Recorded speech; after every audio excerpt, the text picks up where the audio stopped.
What is up, guys? Welcome back to the Keep It Hoop YouTube channel. Last night, I'm sure you guys already heard about this or read about this, but Kevin Porter Jr. scores 50 points, 11 assists, and has 5 rebounds, and just put on a clinic.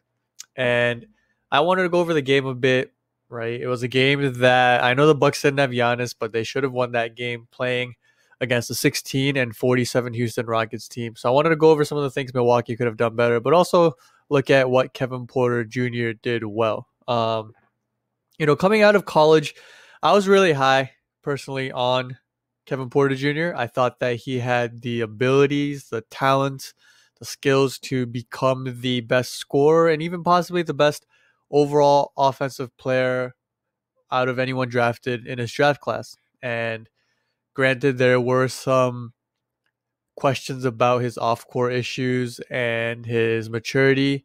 And, I was still surprised that he slipped as far as he did in the draft. I thought he'd be going a little bit higher. And, looking back, some of those worries were warranted. He's had some off-court troubles in the league already. But for Cleveland to give him up for just, I think, a second-round pick is just absurd, right? And I know Cleveland was kind of just done with him, but you think about it's so hard to get a good, serviceable guy who's going to be in your rotation in the second round. And Kevin Porter looks like all of that and more. And again, I know that there were troubles off the court, but I think even with that included, it just, man, they were I'm sure Cavs fans were scratching their heads last night, and it wasn't a good look. But let's start. Right. The first thing I wanted to talk about here is Christian was gonna set a screen, and this is something that I do see a lot of NBA teams doing in today's game. Instead of trying to fight over the screen, and I know PJ Tucker's a solid defender. Granted, his defensive, abilities have kind of been worn down over the last couple of years, and just doesn't look the same in Milwaukee. But and even then, a lot of players just today get caught up in switching the screens before they even really make an effort to get over it, right? And if this was Bam Adebayo instead of Brook Lopez, or someone who's known to be a solid, a defender, a big man defender who's solid at switching out onto guards, fine. But Brook Lopez isn't that. He's a solid rim protector, but he's very slow and unathletic. And you're asking him to guard a way younger, way more athletic Kevin Porter Jr. So I would like to see PJ Tucker here make just a way better effort at trying to get over the screen, because he sees the screen coming and just automatically switches, right? And I know part of that is scheming, and maybe that's what Budenholzer wants, but I don't think that that's a great scheme. Playing pick and roll defense isn't the hardest thing to do if your team can communicate. This Bucks team is a team that, for the most part, they've been together a lot. They have a lot of veteran guys and good defenders. It should be something they should be able to figure out, but instead they just switch automatically. Brook Lopez has a hard matchup right here and then just gives him way too much space, right? That's an open shot for a guy like Kevin Porter. Gets it to go. So I've been pretty critical of the Bucks defense this season, and granted, if you look at the overall statistics, and as of late, they're not too bad, but I still feel like they're not as good as they could be. Part of that is personnel, which I'll get into in a bit, but I also think, you have guys like Drew Holiday, Giannis, Chris Middleton, Brook Lopez. All those guys are good to elite defenders for their positions, and they just haven't been able to do, just put everything together and defend at a consistent level. You see here, this also speaks to Kevin Porter Jr.'s ability, because you have Drew Holiday guarding him here. Drew Holiday, for the last few years, right, often considered one of the best perimeter defenders in the league. He looks off his teammates and then just really nice double cross there. But the thing you can see from this is the lack of rim protection that the Bucks have when Giannis and Brook Lopez on the floor. Both of those guys are, above average rim protectors. They're guys who, Brook Lopez is obviously really tall. Has mastered that kind of verticality and contesting at the rim. And Giannis, with his length and athleticism, is as good as they come at his position at protecting the rim. But again, this is a really nice move by Kevin Porter Jr. Not the greatest defense by Drew Holiday to let Kevin Porter in there, but after that, initial move, there's no help by the Bucks, right? They're playing really small. DiVincenzo, Chris Middleton, PJ Tucker. I guess their bigs on this in this lineup are PJ Tucker and Bobby Portis. Neither of those guys are rim protectors. Neither of those guys even come over and slide over to help. Not great initial defense by Jrue Holiday. He's going to take the blame for that. I'm sure he's frustrated at that. But also, it has to be team defense, right? Nobody comes over and helps him out there. We keep stressing this on all of our videos, but the ability of guys to shoot and make that mid range and the willingness to it's a big part of a lot of guys' games, and you love to see it. The thing with Kevin Porter, and especially in last night's game where he had 50 points, you're seeing him being able to do it from all three levels: 3-point, mid range, and in the paint. And that's, if you're going to be a good scorer at any high level, middle school, varsity, high school, college, you have to be able to score at different levels. You can get on the court if you specialize as a post-up player, slasher, or just a knockdown shooter. But if you really want to be that guy for your team, regardless of whatever level you're playing at, got to make sure you're being able to, you're able to play on and off the ball, and then able to score at all three levels. This again is pretty lazy defense by the Bucks. This is between two guards, so I don't really mind the switch, right? They switch and then they switch back. But Jrue Holiday here again, and I'm pointing this out because Jrue Holiday I have a lot of respect for. I'm a fan of his. I think he's one of the best defenders in the league. But this isn't the kind of effort you want to see from your best defender. He just kind of sits back, and he already knows Kevin Porter is having one of those nights, and you can't let him have that look. And granted, does Jrue Holiday make that same mistake if he's playing Brooklyn? Probably not, but still, it's not something, if you're a coach or a fan, you want to see. Yes, this was a winnable game. Yes, they were up a lot, but when your star players are out, you want to see the other players on your team, especially a guy who's getting as much money as Jrue Holiday, step up. And defensively, he just didn't really have it last night, which is rare because he's one of those guys that doesn't get as much attention, isn't loud, doesn't talk trash, isn't on social media a lot. He just kind of puts his head down and does his job, but just didn't really execute, and even the effort wasn't there tonight, which is rare. Something you don't really say about Jrue Holiday a lot. It's going to be another pick and roll play between Kevin Porter Jr. and Kelly Olynyk, and this is just awful defense by PJ Tucker. And he should be used to playing pick and rolls as the guy guarding the big with his time in Houston, having to play the 4 and 5 position a lot.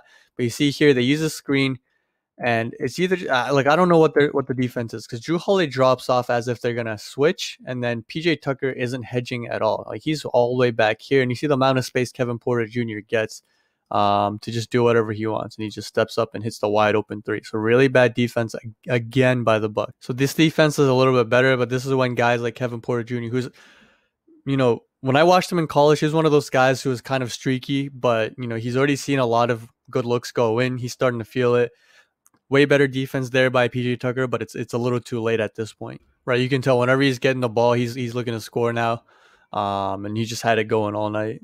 Like this shot here, this is when Milwaukee, I think, started to play defense, right? Jrue Holiday's up in his face, great defense, but it's too late, man. You guys already gave him a lot of easy looks, and he's feeling it at this point. You give a streaky shooter like that those kinds of looks, and this right here was just bad defense. Like Chris Middleton, tries to get in the way there, but this transition defense, right?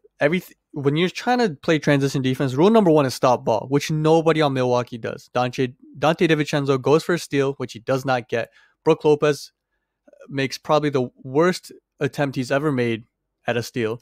And then Chris Middleton watches, instead of stopping the fast break, right? Again, stop ball. He should be stopping him and meeting him instead of letting him come into the paint, right? Instead, just watches him, lets him come into the paint, and then on top of that, bad foul, doesn't even foul hard. I mean, that kind of defense isn't going to win you championships, right? And again, maybe they turn it up once the playoffs come, and they just didn't bring it because they didn't have Giannis. They're playing in Houston. Houston's not a good team. It's kind of a trap game. I get that. But that kind of effort is just so bad. And the thing that worries me is it's not like they've been elite all year and then they just kind of fall off here and there. Their defense overall this year, again, like I've said earlier and in my other videos, just haven't been at the level that it should be at, considering the the caliber of defensive players they have on their roster. So this was kind of interesting because Milwaukee went to his zone, right? And maybe they just wanted to give Kevin Porter Jr. a different look. But Drew Holiday again makes a mistake, right? So the really important thing about playing the zone is these two guys up top have to be very good at sliding with the ball. Whichever way the ball is going, they have to be able to slide and do so along with the ball. And Houston does a nice job of passing it around the outside. You'd never want to attack a zone, or rarely want to attack a zone with the dribble and going ISO or man-to-man offense. So DJ Wilson here does a nice job of getting a skip pass across to Kevin Porter Jr. But instead of Drew Holiday being smart and focused and sliding, because if he doesn't jump and he just slides, he gets there on time.